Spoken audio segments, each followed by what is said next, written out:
bem, até que enfim saiu esse edital, não? Pelo amor de Deus. O pessoal não quer liberar edital de jeito nenhum. PMPE, aí agora foi essa lenda do nosso edital aí da Guarda Municipal, que saiu agora há pouco, não é isso?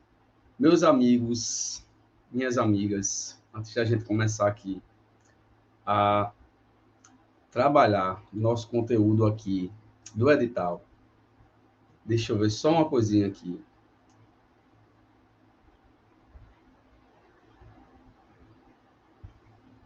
Ok, pronto.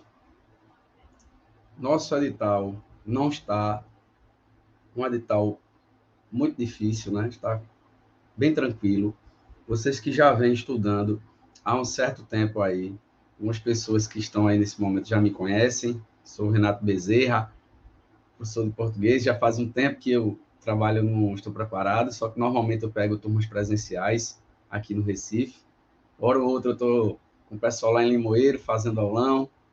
E agora que o tempo passou a permitir, eu estou ingressando também no online aí, com toda essa equipe maravilhosa que compõe aí, estou preparado. E vocês também, né, que abrilhantam aí esse nosso curso que já vem aprovando aí há 5 anos, que tem mostrado aí uma grande eficiência, né, um grande trabalho, com grande responsabilidade, né, vocês aí que já conhecem ao longo desses 5 anos aí esse trabalho, não me deixam mentir. E aí, gente, depois de muita angústia, né, existe ainda uma angústia, ainda aqui, principalmente para os pernambucanos, que é a publicação do edital da PMPE. E aí, quando a PMPE não sai, a gente vai lá para a PMPB, e aqui, um concurso que realmente, dentro dessa área de segurança pública, é bastante interessante de ser feito, né, de se submeter a uma vaga, né, é esse concurso da Guarda Municipal de Olinda. Eu estive conversando com alguns amigos dessa farda aí, e o salário está bastante interessante, né?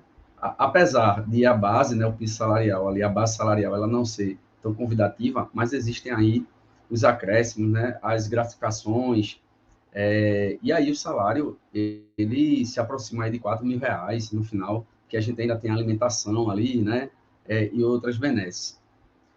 O nosso edital veio aí com uma configuração muito similar à configuração da nossa prova da Polícia Militar de Pernambuco 2018, né, a base do edital que a gente tem. Aí a gente tem aqui, ó, a parte de compreensão e interpretação de textos. Olha, essa partezinha aqui de compreensão e interpretação de textos, que é bem conhecida de vocês. Mas algumas questões relacionadas a esse conteúdo, como se muitos de vocês não tivessem essa noção. E até acredito que mesmo quem vem estudando há um certo tempo, talvez ainda precise ajustar algumas coisas, porque sempre há alguma coisa para a gente aprender, na verdade. Olha só, não à toa, você vai perceber aí que no centro dessa construção aqui, você vai encontrar esse conector aditivo. E aí você tem compreensão e interpretação de textos. Quer dizer que compreensão não é a mesma coisa que interpretação, porque se assim fosse, a gente teria aí um parêntese, né, circundando a interpretação, dando a ideia de uma explicação, ou a gente não teria um dos dois termos, a gente teria só compreensão ou então só a interpretação. Então quer dizer que são coisas distintas, uma coisa mais a outra. Então a gente precisa ter um pouco de cuidado quando a gente está estudando os conteúdos de língua portuguesa, principalmente nesse ponto, porque todos nós que já temos o costume de fazer provas de concurso, eu também sou concurseiro, já fiz vários concursos, e as questões de texto, elas são questões que protagonizam a prova, né? No sentido de que a gente consegue ver aí questões figurando em torno de 70% da prova, 60% da prova, questões de compreensão e interpretação de texto. Então, a compreensão textual, gente, ela é um tipo de intelecção textual. A interpretação, de igual modo. Então, a gente poderia sintetizar a ideia de compreensão e interpretação com a ideia de intelecção.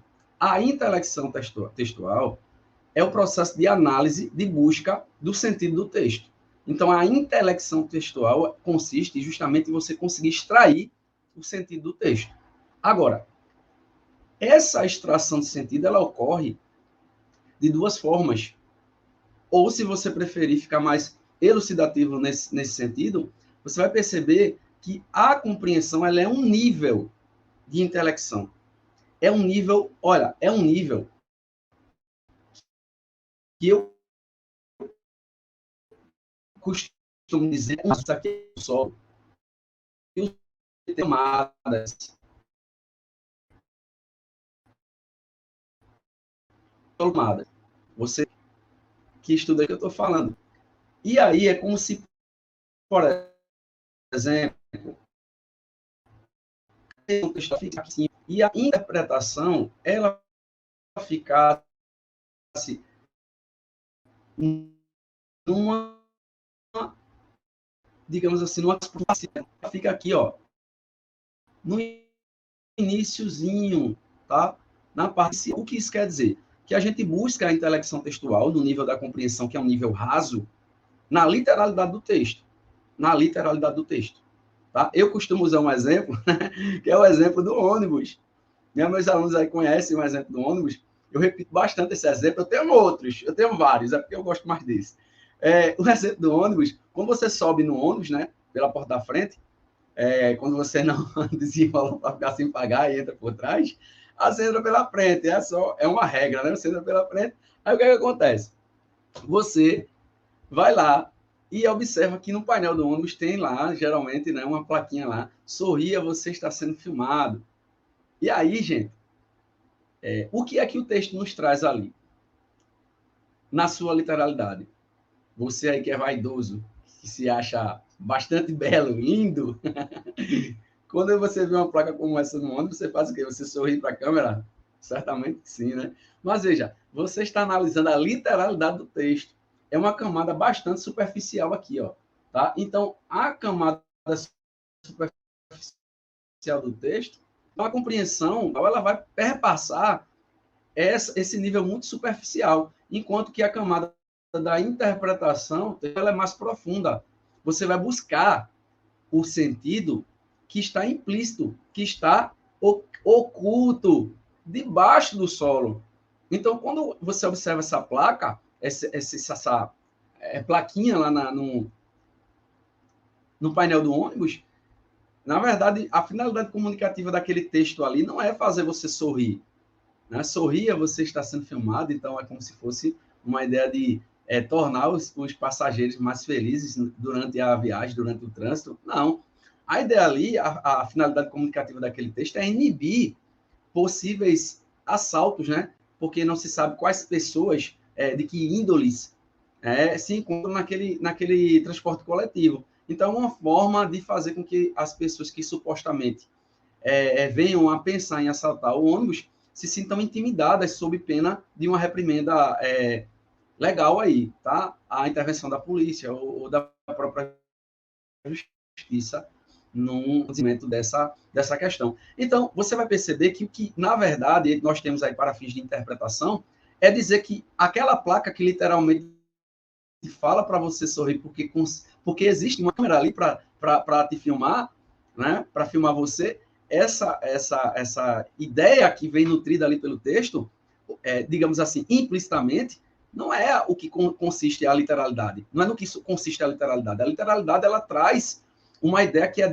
descontextualizada. Tá? A literalidade do texto, ela não responde tudo o que é necessário. Então, eu tenho que perceber, quando estiver analisando um texto, o que é compreensão e o que é interpretação para fins de resolução da minha questão. A banca está me perguntando sobre compreensão, está me perguntando sobre interpretação. Eu tenho que ter esse raciocínio desenvolvido, bem desenvolvido. Caso contrário, eu irei buscar uma resposta para uma pergunta que não foi feita. Então, com base na literalidade do texto, é que a gente busca a compreensão. São questões mais fáceis, mais básicas, tá? Geralmente consistem em reproduções do próprio texto. A banca diz, indique cotas alternativas abaixo, a frase expressa um sentimento demonstrado pelo autor no primeiro parágrafo, ou sei lá, ao longo do texto. Então, ele vai fazer extrações, né, do texto e vai jogar ali em forma de alternativas, tá certo? São questões questões mais literais, questões mais literais, ok? Enquanto que a questão da questão da interpretação, ela está muito mais profunda, buscando a leitura das entrelinhas, né? É entender aquilo que está implícito ao texto, ok? E aqui, passando já ao tópico 2, que é o de tipologia textual, a gente vai ter lá aqueles tipos textuais que já conhece, né? O tipo dissertativo, o tipo expositivo, o tipo narrativo, o tipo descritivo, o tipo injuntivo. E a gente ainda vai falar ainda do tipo dialogal, né? Que é o texto dialogado. Então, dentro desse tópico aí, né, normalmente não há muito o que ser modificado em relação a uma banca e outra. Né? A tipologia textual, ela vai estudar justamente os tipos textuais, que são as características de composição do texto. Cada texto possui uma finalidade comunicativa, tá? Quando a gente desenvolve um texto, qualquer que seja esse texto ele surge, né, ali a partir de uma finalidade. Há um propósito no desenvolvimento de um texto. O tipo textual, ele é uma característica de composição do texto. Essa característica ou essas características que vão permear a construção do texto, efetivamente, elas são guiadas pela finalidade comunicativa do texto. Só que aí a gente tem que acordar para uma realidade que vai ser decisiva em relação aos nossos acertos, que é você perceber que as bancas vão perguntar a você sobre a predominância de um tipo textual. A ideia de predominância vai ser a ideia de, olha, não de uma singularidade tipológica. Você não vai encontrar, como bem fala o nosso querido teórico aí, Marcuski, ele fala que não existe nenhum gênero que seja puro tipologicamente. Então, quando a gente estuda esses tipos textuais aí, os que eu acabei de citar, nós vamos perceber que eles estarão permeando potencialmente ao mesmo tempo diversos gêneros textuais. Né? O gênero textual é o modelo de texto que é apresentado, que é estudado, que é interpretado, que é compreendido, que é analisado. Então, dentro da estrutura desse texto, nós vamos perceber, tá, a presença de vários tipos textuais, e não apenas um. A gente pode encontrar 2, 3, 4, 5, 6, mas a gente não vai encontrar apenas um, porque nenhum gênero textual ele é puro tipologicamente. Então, a gente precisa estar atento às questões que se referem à tipologia textual, no sentido de que nós deveremos manter a ideia sólida de que a banca vai nos perguntar sobre a predominância. E aí entra a questão que a gente sempre menciona em sala de aula, você que já é meu aluno, eu sempre falo sobre isso, a questão da intergenericidade, que vai consistir numa mistura de características de gêneros distintos. Então, se você pegar, por exemplo, e para mostrar a você de uma forma bastante prática como é que isso acontece, se você pegar uma notícia, uma reportagem, que são textos eminentemente jornalísticos, vocês vão perceber que esses textos, por mais que tenham um viés expositivo, porque, na verdade, a natureza do texto jornalístico ela consiste na informação. E a informação, como tipo textual, se confunde com o sentido de exposição. Então, eu posso naturalmente chamar um texto expositivo de informativo, tá? Porque são sinônimos. Mas você vai perceber que no ato da informação, o repórter, por assim dizer, vai se valer de características da narração, bem como da descrição, para poder fornecer a informação de forma satisfatória. Então, para que eu informe algo a alguém, é necessário que em algum momento eu faça detalhamentos, leia-se aí a descrição de determinadas situações, bem como a narração de determinadas situações. Então, quando você pega um texto jornalístico, por exemplo, e aí a gente pontua a notícia como um exemplo, a gente vai perceber que na notícia, muitas vezes há a possibilidade, eu acredito que a maioria de vocês já fez questões desse tipo, você vai ficar um pouco confuso se aquilo ali é uma exposição ou se aquilo ali é uma narração ou uma descrição. Sob a égide da finalidade comunicativa do texto, você vai ter que, predominantemente, o texto jornalístico ele tem um caráter expositivo.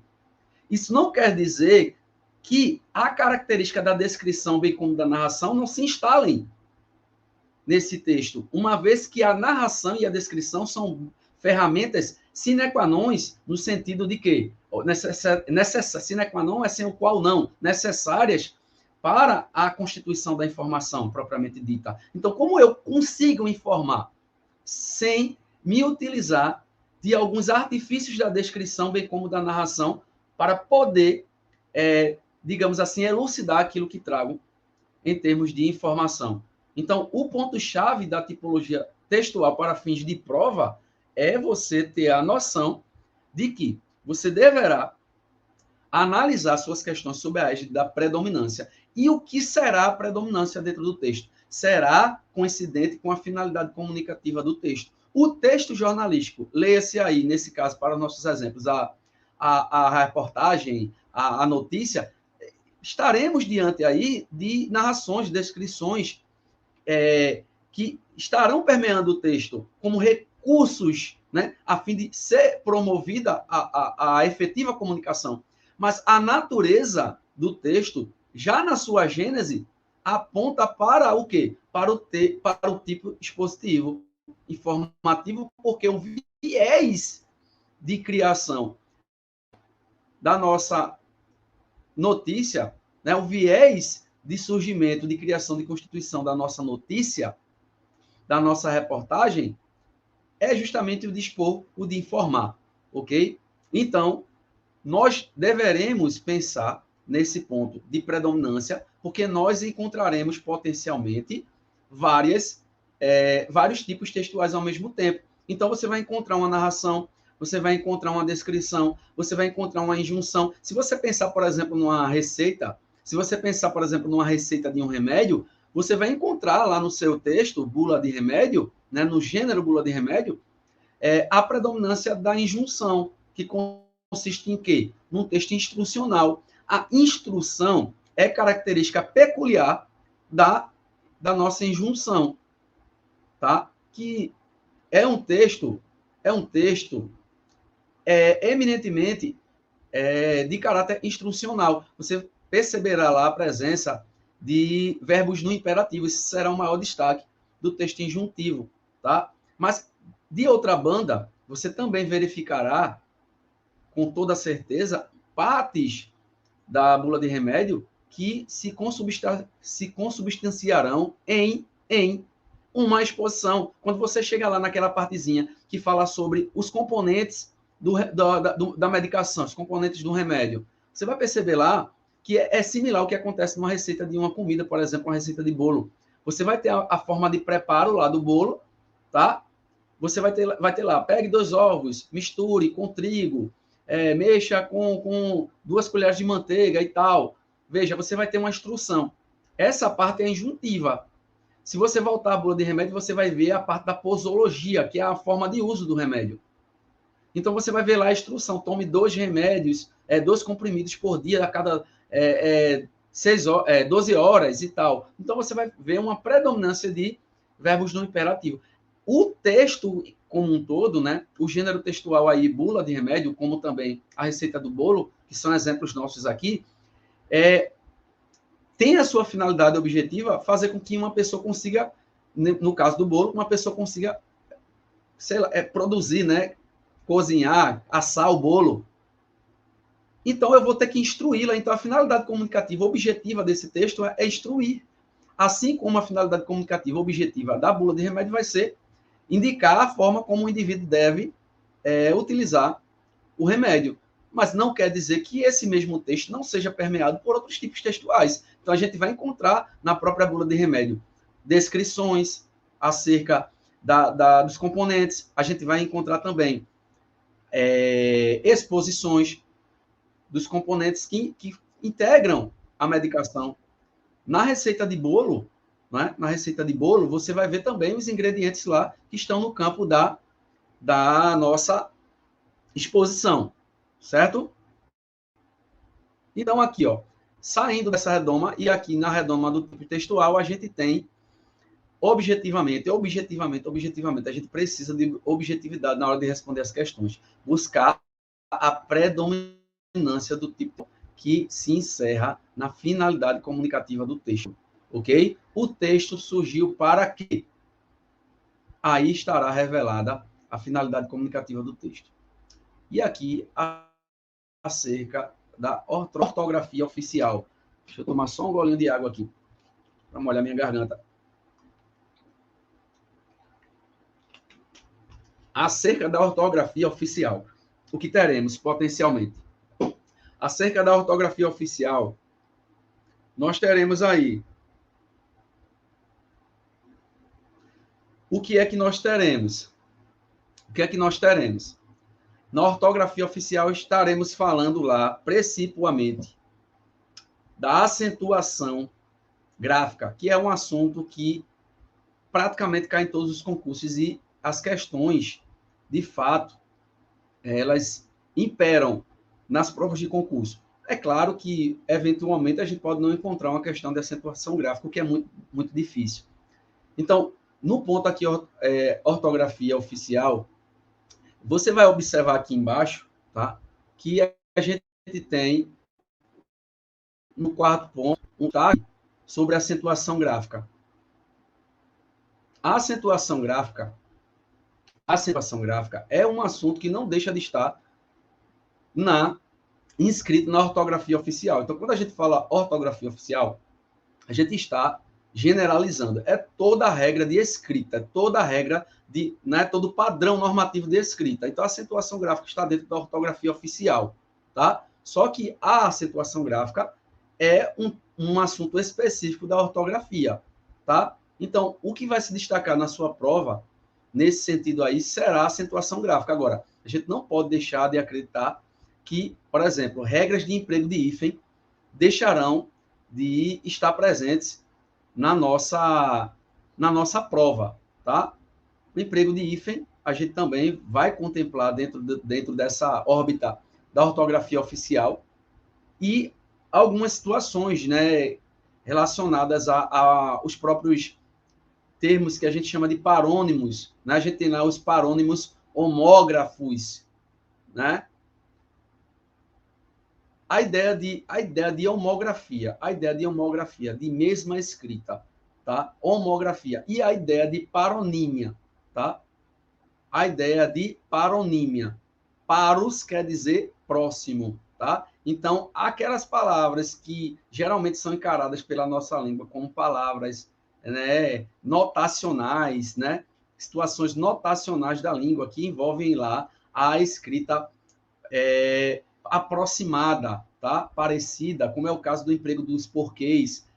Por mais que a gente não veja expressamente aqui essa noção de que é para vocês, principalmente que vem aí estudando para o concurso da Polícia Militar de Pernambuco, né? Não é o caso agora, a bola da vez é o concurso da Guarda Municipal de Olinda, mas vocês veem lá no edital 2018 a explicitude do trabalho com o emprego dos porquês. Mas o emprego dos porquês, dada a situação, dada a forma de emprego desses elementos, né, dos porquês, seja uma conjunção, seja na função ali de uma locução adverbial interrogativa de causa, isso aí a gente vê em aula, né? Nós estaremos ali iniciando, eu estou preparado presencialmente, acredito que dia 5 ou dia 12, eu não sei a data exatamente, ou é 5 ou é 12, isso aí vai ser reforçado para vocês. Lá na Rua do Riachuelo, a gente vai estar iniciando o curso presencial. Estarei ministrando lá português. Quem já me conhece sabe que o português comigo é um toque de bola, né? A gente mira a prova e chega lá para estraçalhar, né? Para fechar a prova É claro que com toda a humildade, mas a gente tem que chegar lá na hora da prova de cabeça erguida e confiante, né? A humildade, ela existe, mas a gente não pode chegar de cabeça baixa. A gente tem que acreditar que vai chegar lá para estraçalhar mesmo, porque se a gente chegar lá de cabeça baixa, imaginando que vai dar tudo errado, vai dar tudo errado. Então a gente tem que chegar lá confiante mesmo. Tá? A humildade é uma coisa, mas confiança é outra. A gente tem que ter confiança e humildade. Tenha confiança. Então, olha só, o que é que a gente vai ter aí? Na parte de ortografia oficial, eu já falei, né, a acentuação gráfica está inscrito, por mais explícito que esteja aí no nosso edital, vai ter possíveis regras de emprego de hífen, a gente vai ter as regras de escrita em relação aí ao uso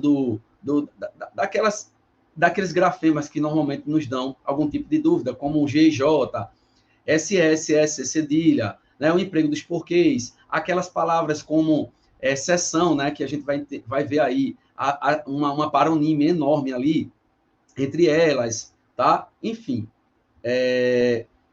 a gente vai passar aqui agora para a parte de emprego das classes gramaticais. Emprego das classes gramaticais. Olha, foco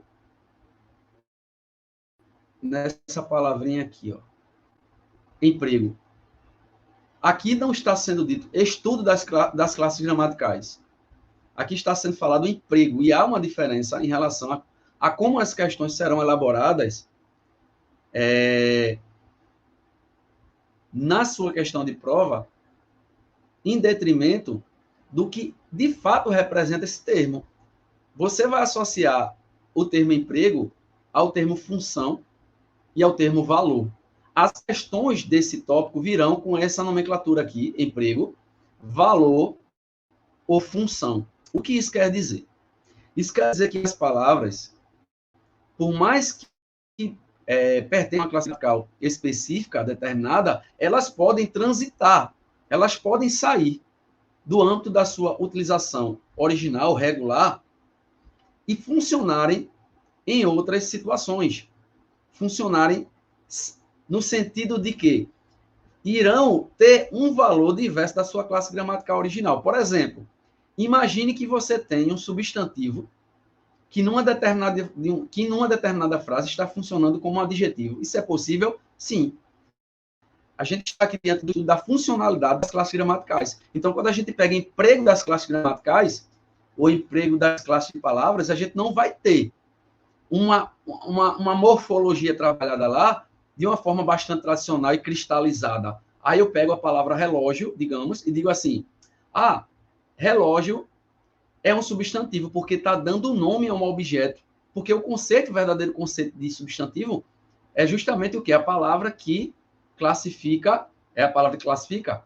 Ou é a palavra que nomeia? É a palavra que designa, que dá nome. O substantivo é a palavra que designa, que dá nome a tudo, dá nome a qualquer coisa na face da Terra. Então eu digo, relógio dá nome. Você não vai fazer mais isso quando você estiver diante de uma prova de concurso que traga esse pontinho aqui, ó, emprego das classes gramaticais. Por quê? Olha só. O emprego das classes gramaticais consiste justamente em verificar se a palavra, que é talvez um substantivo, que é talvez um adjetivo, se de fato ela está funcionando como tal. E, Renato, é possível que um substantivo, ele, por mais que seja substantivo, ele passe a funcionar numa frase como adjetivo, por exemplo? É claro que sim, é isso que eu estou dizendo a você. Você não pode, de forma descontextualizada, dizer que uma palavra é substantivo, adjetivo, advérbio. Você não pode fazer isso quando o tópico sobre morfologia, sobre as classes de palavras, consiste no emprego, tá? Por quê? Olha só, eu tenho que ter a palavra relógio, ou qualquer uma que seja, dentro de uma frase, para eu poder indicar o real valor que essa palavra ostenta dentro desse contexto. Então, se eu digo, o relógio é redondo, você vai concordar comigo que a palavra relógio, ela está, de fato, nomeando um objeto, tá? Ela está nomeando um objeto. Ok. Mas perceba, um exemplo que eu gosto de dar também, que eu aprendi com alguns amigos que são de calçados.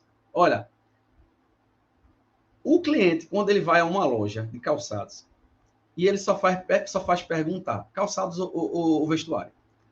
roupa, né, e tal. Ele vai até lá e só faz perguntar, e rotineiramente ele faz isso, ao ponto que os vendedores já o conhecem. E aí, esse cara é batizado de relógio. Então, numa frase como essa, por exemplo, o vendedor chama o cliente de relógio. Ele diz assim, ó, esse cliente é relógio. Você vai perceber que a palavra relógio, não mais ali, é um substantivo. Ou melhor, ela é substantivo, para ser correto. Mas ela não está funcionando como substantivo. Veja que o cliente é a palavra que nomeia o ser. Cliente, substantivo. Mas quando que esse cliente é relógio, você vai perceber que relógio está caracterizando o cliente. Então, a palavra relógio, que pertence à classe do substantivo, originalmente, está naquela frase funcionando como adjetivo. Então, veja, numa questão de prova, na frase, o relógio redondo, a palavra relógio funciona como substantivo, ok, porque ela está funcionando no sentido de nomear, ok. Ela continua dentro da funcionalidade do substantivo. O substantivo é a palavra que dá nome aos seres. Para ela continuar com essa função substantiva, ela tem que continuar nomeando. Caso contrário, ela mudou a sua funcionalidade, o seu valor, o seu emprego. Então, quando eu digo agora, o cliente é relógio, a palavra relógio passou a ser o quê? Por mais que substantivo que seja, ela passou a funcionar como adjetivo. Então, ela tem valor de adjetivo, não se caracterizar um substantivo. E o conceito de adjetivo é a palavra que caracteriza o substantivo. Então, o cliente é relógio, relógio caracteriza cliente, relógio está funcionando, está sendo empregado como adjetivo. São essas e outras situações que nós veremos em sala de aula, na prática, para a gente conseguir ter sucesso na nossa prova de português. Aí aqui, na sequência, a gente vai aqui a gente vai trabalhar as noções que vocês certamente já conhecem, só que a gente vai trazer uma pegada diferente para isso aqui. Quem estuda comigo já sabe como é que eu trabalho o verbo. Num toquezinho de bola, a gente vai trabalhar aqui o quê? As desinências, tá? As desinências verbais de modo e tempo, e de indicar quando o verbo está no tempo simples, indicar quando o verbo está no tempo composto. Olha, a gente está falando de tempos e modos verbais. Então, a gente vai dizer também lá, se o verbo está conjugado no modo indicativo, se o verbo está conjugado no modo subjuntivo, no modo imperativo, e os seus respectivos tempos, tá? No indicativo, a gente vai ter o que lá? O presente, o pretérito e o futuro. O pretérito vai se desdobrar em perfeito, imperfeito e mais perfeito. A gente vai ter lá, no modo subjuntivo, no tempo simples, a gente vai ter o presente, o pretérito imperfeito e o futuro, tá? Coisas desse tipo. Ai, esqueci, lá no indicativo, no futuro, a gente vai ter uma ramificação aí de futuro, a gente vai ter o futuro do presente, o futuro do pretérito. Chegando no imperativo, a gente vai ter lá o imperativo afirmativo e o imperativo negativo. Às vezes as bancas gostam de fazer algum tipo de pegadinha com o candidato e eu já vou dar logo um toque a você, para a gente começar a amadurecer daqui. Muitas vezes você vai se deparar com situações em que a banca vai colocar como proposição, tá, a afirmação de que um verbo lá, supostamente conjugado no imperativo, está no tempo presente. Mas o imperativo não traz tempos, presente, passado, futuro. Ele traz formas. Então, a gente vai ter lá a forma negativa e a forma afirmativa. Então, eu tenho um imperativo negativo e um imperativo afirmativo. Não há presente, passado, futuro para o imperativo. Bem como no imperativo nós não temos a primeira pessoa singular. Então é costume de algumas bancas colocarem o seguinte: conjugam o verbo no imperativo e afirmam com alguma alternativa, né, sendo essa talvez a resposta, que não será, dizendo o seguinte: indique qual das alternativas abaixo, ou melhor, ou uma afirmação dentro de algum item. O verbo conjugado acima na frase está conjugado na primeira pessoa do singular, no imperativo. Aí você está vendo que o verbo está no imperativo, isso vai te iludir, né? Ao ponto de você dizer, está no imperativo mesmo, então está certo. Mas não está certo dizer que o verbo está conjugado na primeira pessoa do singular. Por quê? Porque no indicativo nós não temos, aliás, no imperativo nós não temos absolutamente a presença da primeira pessoa do singular. Então, já são noções aí que a gente precisa já ter cristalizada.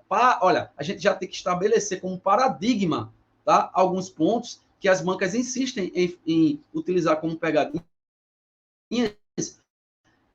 e a maioria é que não, então, por aí, mínimo que a gente vai estar trabalhando, tá bom? A gente vai ver também a parte de correlação verbal no nosso estudo, tá? As construções, sobretudo aí, no período composto, a utilização dos verbos no período composto, né? E aí a gente vai ter lá orações subordinadas substantivas, orações subordinadas adverbiais. Então, de forma, digamos assim, efetiva, a gente vai conseguir visualizar essa parte de correlação verbal, sobretudo na composição dos períodos por subordinação, tá certo?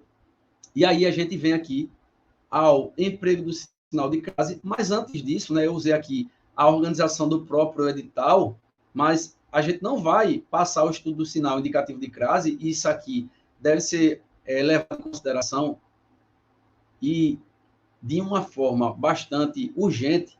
Não podemos estudar a ocorrência da crase e o consequente emprego do acento grave sem antes estudarmos regência nominal e verbal. Eu não posso estudar o emprego do sinal indicativo de crase, que é o acento grave, sem antes estudar regência nominal e verbal. Por quê? Porque a crase, o que é a crase? A crase é um termo que vem do grego, que quer dizer fusão. A fusão é a própria ideia de união, de junção. E o que é que a gente tem como crase? A crase é a junção de dois fonemas idênticos. Dois fonemas idênticos. Só que para o nosso estudo, a gente vai analisar, uma vez que a gente vai trabalhar o emprego do sinal de um tipo de crase, essas crases que serão potencialmente acentuadas como ocorrências fonológicas, tá? Que são as ocorrências de união entre fonemas idênticos. Olha só, quando a gente tem, por exemplo,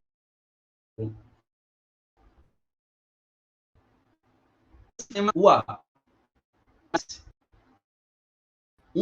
outro, você vai perceber que aí é esse. Por que eu estou trabalhando essa noção muito basilar? Ah, você está entrando com um assunto básico, mas por que você precisa entender o que é crase? Ah, esse sinal aqui não. Esse sinal aqui, ó, é o ator de crase. Ele é quem indica a crase. E não, olha, ele é quem indica a crase e não a própria crase. A crase é a fusão. Só que você estudou e viu que esse primeiro fonema aqui é uma preposição. E via de regra, porque eu não vou explorar aqui, porque não é uma aula, né, de conteúdo, a gente está só explorando aqui o nosso edital. A gente não vai trabalhar o plano básico na sua integralidade, a gente vai estar falando aqui só de exemplos. Então, a gente vai ter aqui um artigo, tá? Então, aqui a gente pode ter pronome demonstrativo, a gente pode ter pronomes relativos, né? A depender da situação. Mas o que eu quero trabalhar com vocês é só a noção preliminar que o fonema, de que o fonema que vai iniciar o processo de junção de união vai ser uma preposição para o nosso estudo do emprego do sinal indicativo de crase. E a preposição, meus amigos, no cenário do emprego do acento grave, ou seja, da ocorrência da crase, vai depender de quê? De regência. Regência é comando, é ordem. Então, aqui eu estou diante da regência nominal e da regência verbal. Então, quer dizer, quando eu estou com a regência nominal, lidando com a regência nominal, eu estou tendo ali um nome regendo o seu complemento. E a gente sabe que os complementos nominais, eles são obrigatoriamente, pelo menos quando são não oracionais, mas não vamos entrar em algumas divergências, pelo menos não agora, mas a gente sabe que, via de regra, pronto, vamos ser específicos no ponto de vista geral, que o complemento nominal ele vai ser inserido sempre de preposição. Agora, o complemento verbal, ele poderá ser inserido ou não por preposição regida. Se eu tiver um verbo transitivo direto, naturalmente eu vou ter um complemento verbal chamado objeto direto. A gente vai ter regência de complemento verbal sem preposição. A gente vai ter uma regência de complementação. Só que a gente vai ter uma regência de complementação, mas não haverá a regência da preposição. Então, a gente vai ter um objeto direto, como, por exemplo, na frase, ela costurou a roupa do pai. Ela costurou a roupa do pai. Quem costura, costura algo. Então, ela costurou o quê? A roupa. Perceba, a gente não tem a regência da preposição. Mas, ora, se eu preciso da preposição como primeiro elemento da minha crase, se o verbo é transitivo direto, via de regra, eu já não vou ter essa preposição, então já não vai ocorrer a crase. O segundo elemento que eu vou necessitar vai ser um artigo. Então, nesse caso que a gente está explorando. Então, eu vou precisar de quê? De um substantivo feminino. Tá? Essa crase pode ser no plural as. Pode também. Aí a gente já vai ter aqui um substantivo plural, feminino e plural. Então, a noção de emprego do sinal indicativo de crase, ela tem que ser constituída aqui, ó. Regência nominal e verbal. Por quê? Eu preciso da preposição. Então, como é que eu vou estudar a preposição? Para trabalhar o acento grave que vem da crase, se eu não consigo perceber a preposição, como é que eu posso dizer que uma crase é obrigatória ou que ela é facultativa quando eu não sei quando é que a preposição vai se instalar, quando o artigo vai se instalar? Então, eu preciso estudar o quê? As regras de regência e as regras de quê? De artigo, para poder sistematizar a ocorrência da crase e perceber a necessidade ou não do acento grave, nos casos de obrigatoriedade, nos casos de facultatividade. Tá? Então, primeiro a gente estuda a regência nominal e verbal e depois é que a gente vai estudar o emprego do acento grave, tá certo? Então, você que já está aí de posse do seu edital, você já vai construindo aqui, ó, tá? Você não vai estudar primeiro o emprego de sinal indicativo de crase. Primeiro você vai estudar regência verbal e nominal, tá? Mas, antes disso, eu aconselho que você estude a do período. Veja, a gente saiu daqui do emprego dos tempos e de modos verbais. Depois disso, você vem para aqui, ó, sintaxe da oração e do período. Depois que você sair da sintaxe da oração e do período, aí você entra em regência. Depois que você sair da regência, aí você vem para o sinal indicativo de crase. Então, depois do emprego e correlação de tempos e modos verbais, você vem aqui para a sintaxe do período, tá? Da oração do período, depois regência e depois emprego do acento grave, tá? Você vai deixar essa ordem organizada na melhor sequência didática possível, que é essa que eu estou trazendo para você, tá? Não vá estudar do jeito que está organizado lá no seu edital. Consulte seu professor para saber qual é a sequência didática mais adequada, ok? Porque se você fizer um estudo, né, a língua portuguesa, ela necessita de pré-requisitos, tá? Você precisa entender uma coisa, entender a outra. Então, você não pode etapas por cima de assuntos. Eu vou estudar logo isso, depois, lá na frente, porque eu não gosto muito desse assunto, eu volto e estudo. Não, você não vai conseguir aprender. Ok? Um assunto é base para o entendimento do outro. E aí a gente precisa estar diante de uma ordem eficaz, ok? Uma sequência didática adequada. Aqui na parte de sintaxe da oração e do período, a gente vai falar ali sobre os sintagmas, né? Falar ali sobre os elementos sintáticos, os termos essenciais, os termos integrantes, os termos acessórios da oração. Né? A gente não está falando de sintaxe da oração, mas o que seria, então, sintaxe. Olha, a pronúncia não é sintaxe, não é sintaxe, ou sintaxe. Olha, é uma paroxítona, tá? É sintá, tá? E esse X não tem som, não tem um som africado, tá? Sintaxe, ele não tem esse som, tá? Como em táxi, na ideia de dífono, tá? A gente não tem essa pronúncia aí, a gente tem sintaxe, como se o X tivesse valor de SS, tá? Sintaxe. O que é sintaxe? Sintaxe vem, mais uma vez, do grego e significa organização. Trazendo para uma linguagem mais adequada e mais prática, não é nem mais adequada, ela é mais prática para fins de prova, você vai entender que sintaxe, para nós, vai querer dizer relacionamento. Relacionamento das palavras. Então, as palavras nos enunciados, deixa eu tomar uma aguinha rapidinho. As palavras nos enunciados, formando orações, períodos, frases, elas se relacionam. Tá? Elas se relacionam. Essa relação, esse relacionamento das palavras na frase, ou numa oração, num período, né, no enunciado de modo geral, vai configurar justamente o que a gente entende de sintaxe. O relacionamento das palavras gerando um todo coeso, gerando um sentido.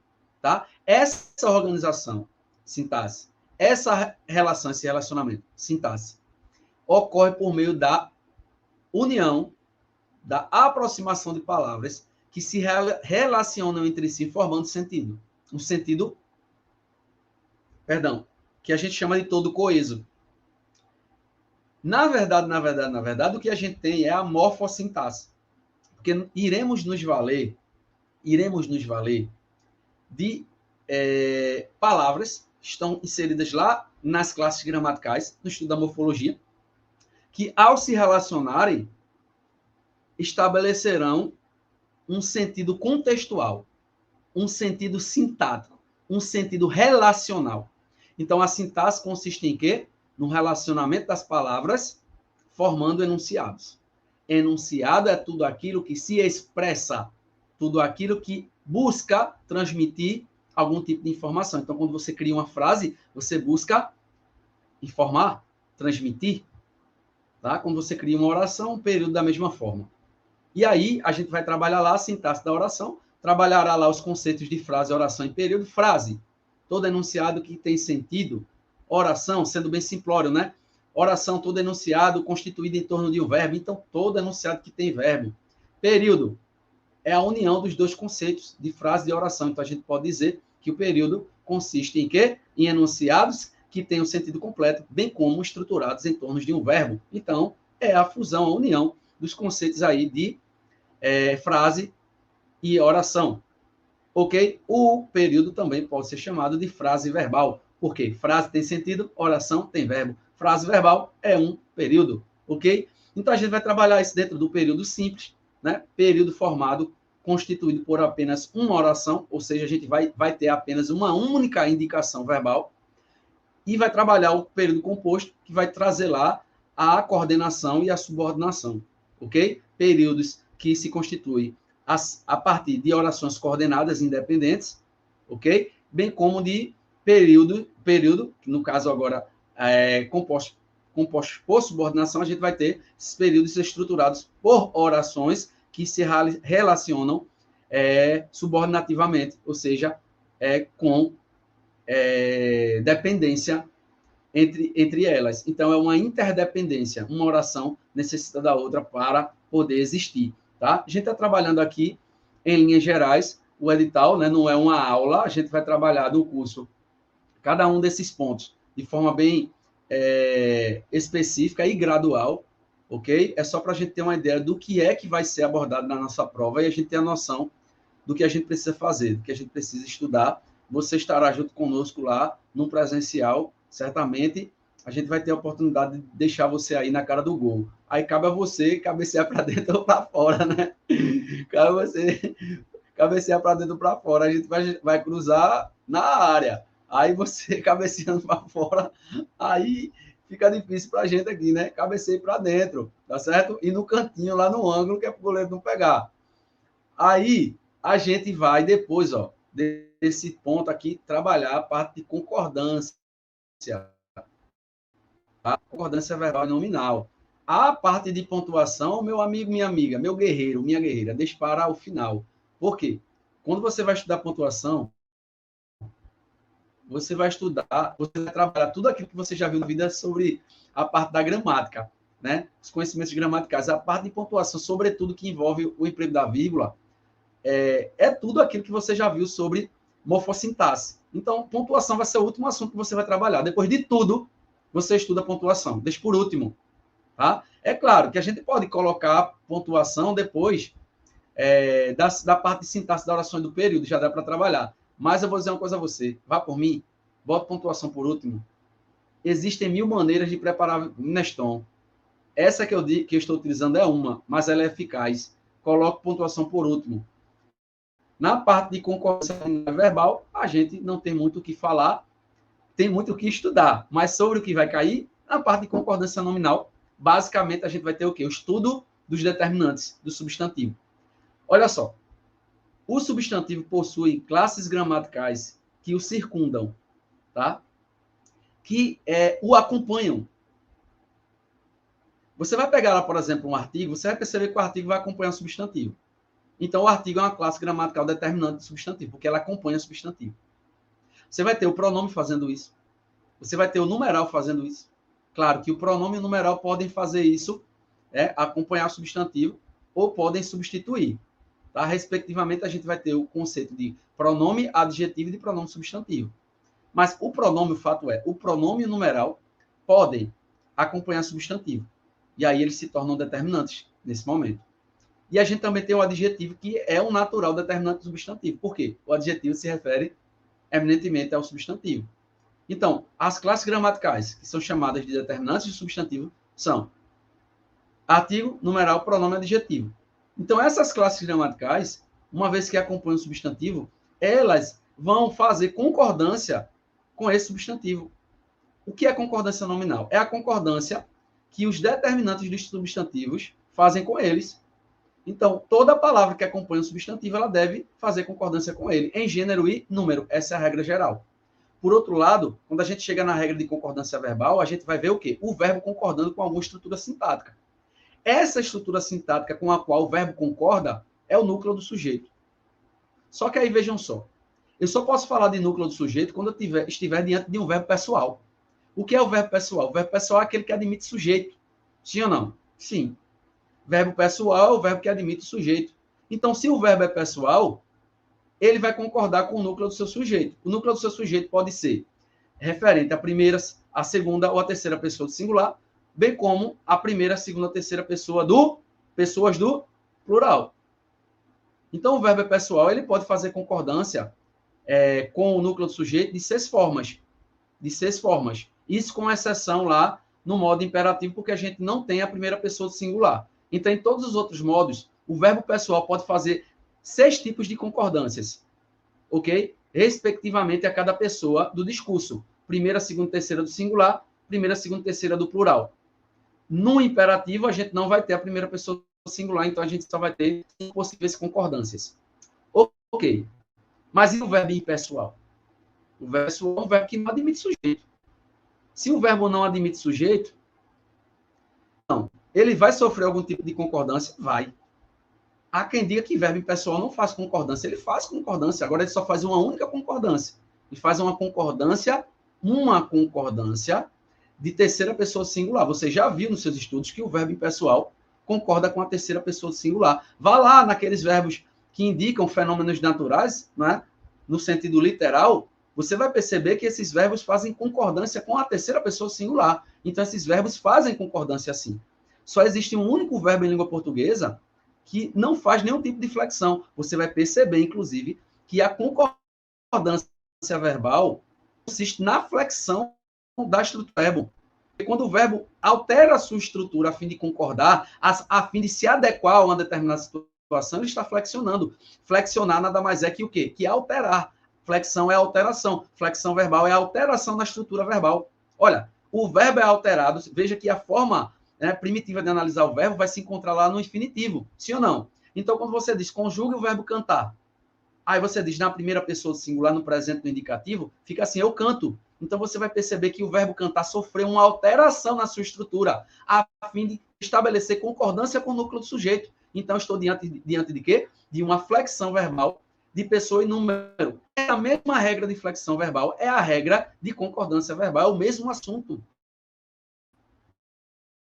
É o mesmo assunto. Então, o verbo, quando é impessoal, ele concorda na terceira pessoa singular. O único verbo em língua portuguesa que não admite nenhum tipo de flexão, nenhum tipo de concordância, é o verbo no imperativo impessoal. O verbo no imperativo impessoal, ele mantém a forma infinitiva original, irretocável.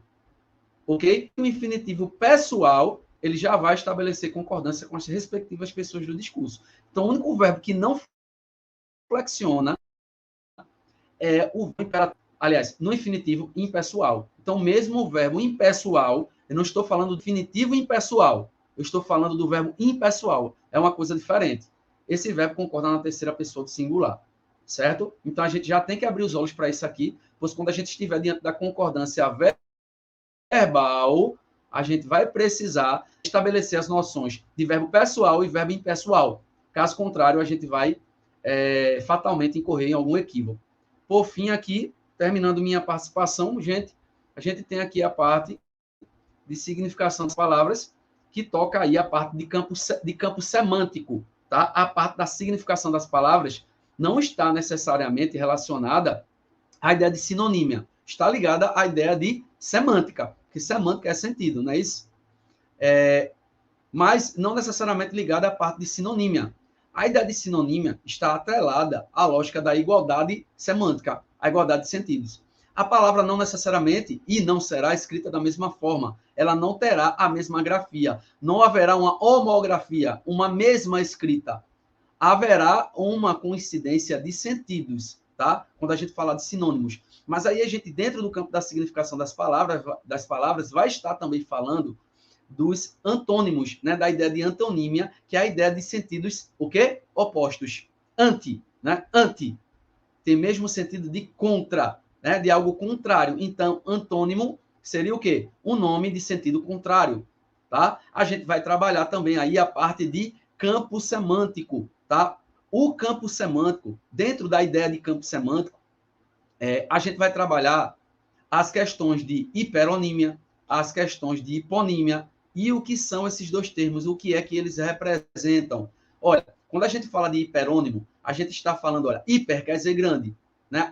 O restante da estrutura está relacionado a um nome grande, só que é grande não na estrutural, em relação ao campo.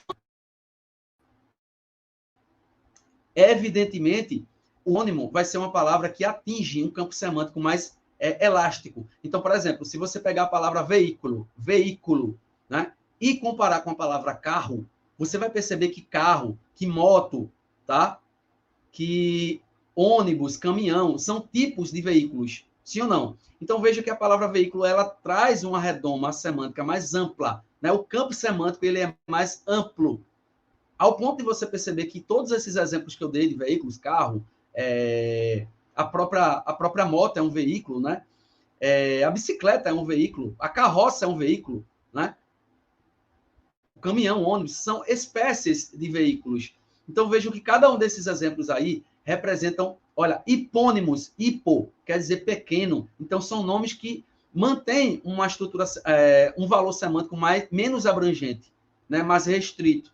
Então, a ideia de hiperonímia está relacionada com amplitude de sentido e a ideia de hiponímia está relacionada à ideia de restrição ou especificação de sentido. É a ideia de gênero e espécie, ok? Isso aí vai ser trabalhado, o edital está cobrando, a gente vai mergulhar nesse conteúdo que é, inclusive, muito gostoso de ser estudado. Então, meus amigos, aqui nesse momento, as ponderações que eu gostaria de fazer, eu acabei de fazer, juntamente com vocês. Gostaria de agradecer aí a participação de todos nessa aula de hoje, que, na verdade, foi uma explanação do conteúdo de língua portuguesa, no certame aí do concurso da Guarda Municipal de Olinda, essa lenda aí que acabou de ser criada, tá? E aí eu gostaria de contar com a presença de vocês no nosso curso presencial, lá na Rua do Riachuelo, no Casarão lá. Sempre fazemos alunos lá. Domingo passado eu estive lá, foi um prazer. Inclusive, os alunos aí, meus amigos, estiveram presentes aí. Gostaria de dizer mais uma vez que foi um grande prazer, tá? E que continuará sendo um prazer, porque a gente vai se encontrar várias outras vezes, afinando o nosso olhar aí para as questões de prova. Português para concurso público é um português prático, objetivo, visando ao acerto das questões. Passa na prova quem acerta as questões. Então, estude português, dê conta da teoria, não abandone, é necessário, porque o primeiro passo é apreender a teoria. E o segundo passo é colocar essa teoria em prática. Então, o estudo teórico tem que estar associado à resolução de questões. Esse é o meu mantra. Teoria, questões, teoria, questões, teoria, questões. Quanto de teoria? 3 horas, 4 horas, depois 5 questões? Não. 1 horinha de teoria. 1 horinha de teoria, estourando 1h30. Eu já acho muito. 1 hora, 1h30, teoria. Depois, questões. E quantas questões eu tenho que fazer por dia? Você estuda quantas disciplinas por dia? 2. Você vai fazer seu estudo teórico ali. Divida o seu horário, que era só para teoria. Divida pela metade. Metade para teoria, metade para as questões de concurso. Estude um conteúdo. Após o estudo desse conteúdo, ataque as questões, para que você consiga desenvolver o raciocínio lógico necessário para compreender as questões e colocar em prática a teoria que você absorveu. Porque na prova vai ser perguntado não o que você quer responder, ok? As premissas serão outras e normalmente tendentes a fazer você errar a questão. E aí no nosso curso a gente vai tentar direcionar o olhar de vocês para esses pontos aí que normalmente derrubam vários candidatos, os mais bem preparados possível, e aí a gente tem ocorrências tristes aí de insucesso por conta da falta do desenvolvimento dessa lógica que é necessária, principalmente no conteúdo de língua portuguesa. Ok, pessoal? Então, minha participação aqui, ela acabou, tá bom? Então, desejo a vocês uma boa noite, boa madrugada já, né? Continuamos aí nossos estudos, ok? Tudo de bom para vocês. Estou saindo agora e vejo vocês numa próxima oportunidade.